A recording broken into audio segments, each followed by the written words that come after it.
सामईन कराम, पेश खिदमत है मुख्तसर कहानी वो लड़की। इसे लिखा है जनाब सादत हसन मंटू साहब ने और मैं हूं आपके साथ फैसल सईद जरगाम। आइए बढ़ते हैं कहानी की जानिब।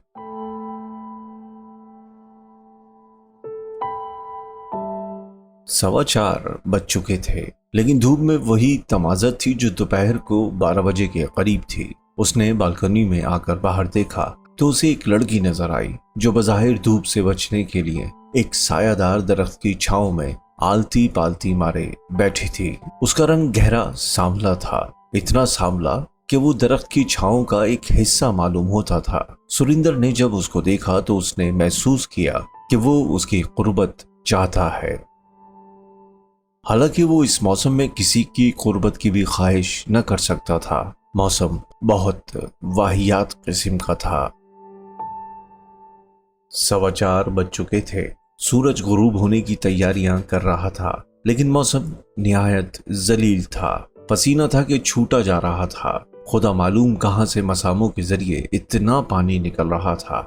सुरिंदर ने कई मर्तबा गौर किया था कि पानी उसने ज्यादा से ज्यादा 4 घंटों में सिर्फ 1 गिलास पिया होगा, मगर पसीना बिला मुबालगा 4 गिलास निकला होगा। आखिर ये कहां से आया?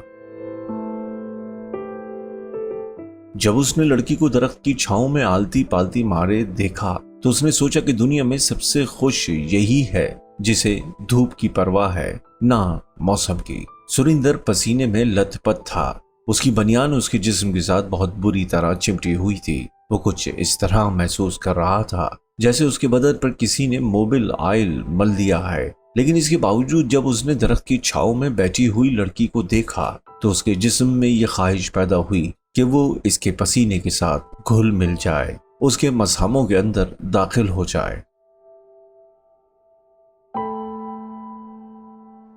आसमान खाकिस्तरी था। कोई भी वसूख से नहीं कह सकता था कि बादल है या महज गर्दो गुबार। बहरहाल इस गर्दो गुबार या बादलों के बावजूद धूप की झलक मौजूद थी और वो लड़की बड़े इत्मीनान से पीपल की छांव में बैठी सस्ता रही थी। सुरिंदर ने अपने गौर से उसकी तरफ देखा। उसका रंग गहरा सांवला मगर नक्श बहुत तीखे थे कि वो सुरिंदर की आंखों में कई मर्तबा चुभे।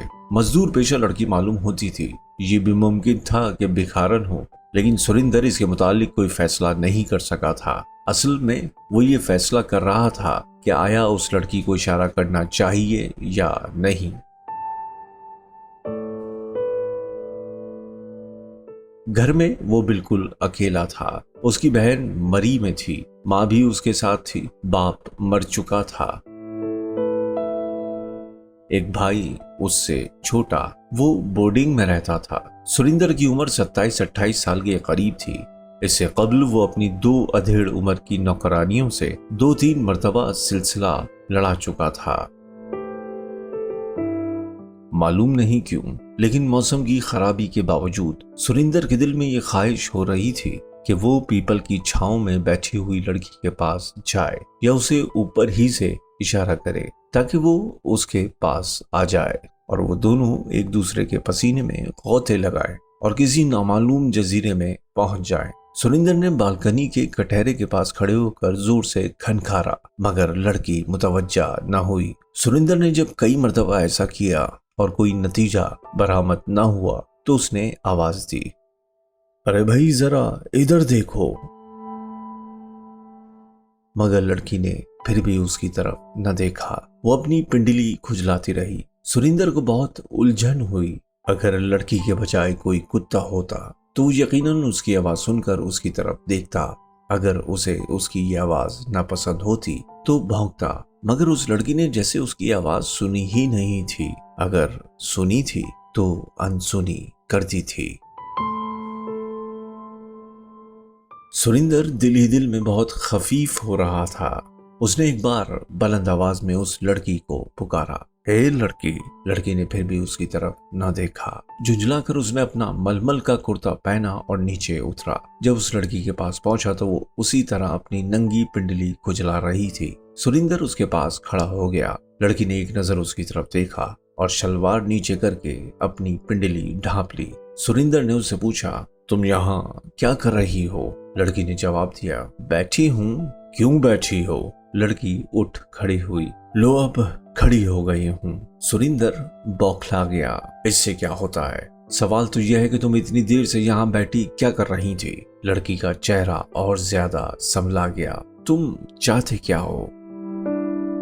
सुरिंदर ने थोड़ी देर अपने दिल को टटोला। मैं क्या चाहता हूँ? मैं कुछ नहीं चाहता। मैं घर में अकेला हूँ। अगर तुम मेरे साथ चलो तो बड़ी मेहरबानी होगी। लड़की के गहरे सांवले होंठों पर अजीबोगरीब किस्म की मुस्कुराहट नमूदार हुई।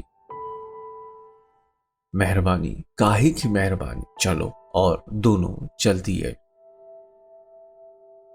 जब ऊपर पहुंचे तो लड़की सोफे के बजाय फर्श पर बैठ गई और अपनी पिंडली खुजलाने लगी। सुरिंदर उसके पास खड़ा सोचता रहा कि अब इसे क्या करना चाहिए। उसने इसे गौर से देखा। वो खूबसूरत नहीं थी, लेकिन उसमें वो तमाम कौसें और वो तमाम खुतूत मौजूद थे जो एक जवान लड़की में मौजूद होते हैं। इसके कपड़े मैले थे, लेकिन इसके बावजूद इसका मजबूत जिस्म इसके बाहर झांक रहा था। सुरिंदर ने उससे कहा, यहाँ क्यों बैठी हो? इधर सोफे पर बैठ जाओ। लड़की ने जवाब में सिर्फ इस कदर कहा, नहीं। सुरिंदर उसके पास फर्श पर बैठ गया। तुम्हारी मर्जी। लो अब ये बताओ कि तुम कौन हो और दरख्त के नीचे तुम इतनी देर से क्यों बैठी थी? मैं कौन हूँ और दरख्त के नीचे मैं क्यों बैठी थी, इससे तुम्हें कोई मतलब नहीं। लड़की ने यह कहकर अपनी शलवार का पाइचा नीचे कर लिया और पिंडली खुजलाना बंद कर दी। सुरिंदर उस वक्त उस लड़की की जवानी के मुतालिक सोच रहा था। वो उसका और उन दो अधेड़ उम्र की नौकरानियों का मुकाबला कर रहा था जिनसे उसका 2-3 मर्तबा सिलसिला हो चुका था। वो महसूस कर रहा था कि वो उस लड़की के मुकाबले में ढीली ढाली थी, जैसे बरसों की इस्तेमाल की हुई साइकिलें। लेकिन इसका हर पुर्जा अपनी जगह पर कसा हुआ था। सुरिंदर ने उन अधेड़ उम्र की नौकरानियों से अपनी तरफ से कोई कोशिश नहीं की थी। वो खुद उसको खींचकर अपनी कोठरियों में ले जाती थी, मगर सुरिंदर अब महसूस करता था कि ये सिलसिला उसको अब खुद करना पड़ेगा। हालांकि इसकी तकनीक से कतन नावाकिफ था। बहरहाल उसने अपने एक बाजू को तैयार किया और उस लड़की की कमर में हमाइल कर दिया। लड़की ने एक जोर का झटका दिया। ये क्या कर रहे हो तुम? सुरिंदर एक बार फिर बौखला गया। मैं कुछ भी नहीं। लड़की के गहरे सांवले होठों पर अजीब किस्म की मुस्कुराहट नमूदार हुई। आराम से बैठे रहो। सुरिंदर आराम से बैठ गया, मगर उसके सीने में हलचल और ज्यादा बढ़ गई। चुनाचे उसने हिम्मत से काम लेकर लड़की को पकड़कर अपने सीने के साथ भींच लिया। लड़की ने बहुत हाथ पांव मारे, मगर सुरिंदर की गिरफ्त मजबूत थी। वो फर्श पर चित गिर पड़ी। सुरिंदर उसके ऊपर था। उसने धड़ाधड़ उसके गहरे सांवले होंठ चूमने शुरू कर दिए। लड़की बेबस थी। सुरिंदर का बोझ इतना था कि वो उसे उठाकर फेंक नहीं सकती थी। बवजाय मजबूरी वो उसके गीले बोसे बर्दाश्त करती रही। सुरिंदर ने समझा कि वो राम हो गई है। चुनाचे उसने मजीद दराज दस्ती शुरू की। उसकी कमीज के अंदर हाथ डाला। वो खामोश रही। उसने हाथ पांव चलाने बंद कर दिए। ऐसा मालूम होता था कि उसने मुदाफियत को अब फजूल समझा है। सुरिंदर को अब यकीन हो गया कि मैदान उसी के हाथ रहेगा। चुनाचे उसने दराज दस्ती छोड़ दी और उससे कहा, चलो आओ पलंग पर लेटते हैं। लड़की उठी और उसके साथ चल दी। दोनों पलंग पर लेट गए। साथ ही तपाई पर एक तश्तरी में चंद माल्टे और एक तेज छुरी पड़ी थी। लड़की ने एक माल्टा उठाया और सुरिंदर से पूछा, मैं खा लूं? हाँ हाँ, एक नहीं, सब खा लो। सुरिंदर ने छुरी उठाई और माल्टा छीलने लगा, मगर लड़की ने उससे दोनों चीजें ले ली। मैं खुद छीलूंगी। उसने बड़ी नफासत से माल्टा छीला, उसके छिलके उतारे, फांकों पर से सफेद सफेद झिल्ली हटाई, फिर फांकें अलहदा की। एक फांक सुरिंदर को दी, दूसरे अपने मुंह में डाली और मजा लेते हुए पूछा, तुम्हारे पास पिस्तौल है? सुरिंदर ने जवाब दिया, हाँ, तुम्हें क्या करना है? लड़की के गहरे सांवले होठों पर वही अजीबोगरीब मुस्कुराहट नुमोदार हुई। मैंने ऐसे ही पूछा था। तुम जानते हो ना कि आजकल हिंदू मुस्लिम फसाद हो रहे हैं। सुरिंदर ने दूसरा माल्टा तश्तरी में से उठाया। आज से हो रहे हैं, बहुत दिनों से हो रहे हैं। मैं अपने पिस्तौल से 4 मुसलमान मार चुका हूँ, बड़े खूनी किस्म के थे। सच? ये कहकर लड़की उठ खड़ी हुई।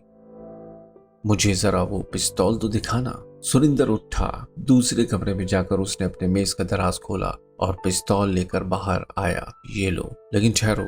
और उसने पिस्तौल का सेफ्टी कैच ठीक कर दिया क्योंकि इसमें गोलियां भरी थी। लड़की ने पिस्तौल पकड़ा और सुरिंदर से कहा, मैं भी आज एक मुसलमान मारूंगी। ये कहकर उसने सेफ्टी कैच को एक तरफ किया और सुरिंदर पर पिस्तौल दाग दिया। वो फर्श पर गिर पड़ा और जाकुनी की हालत में कराहने लगा। ये तुमने क्या किया?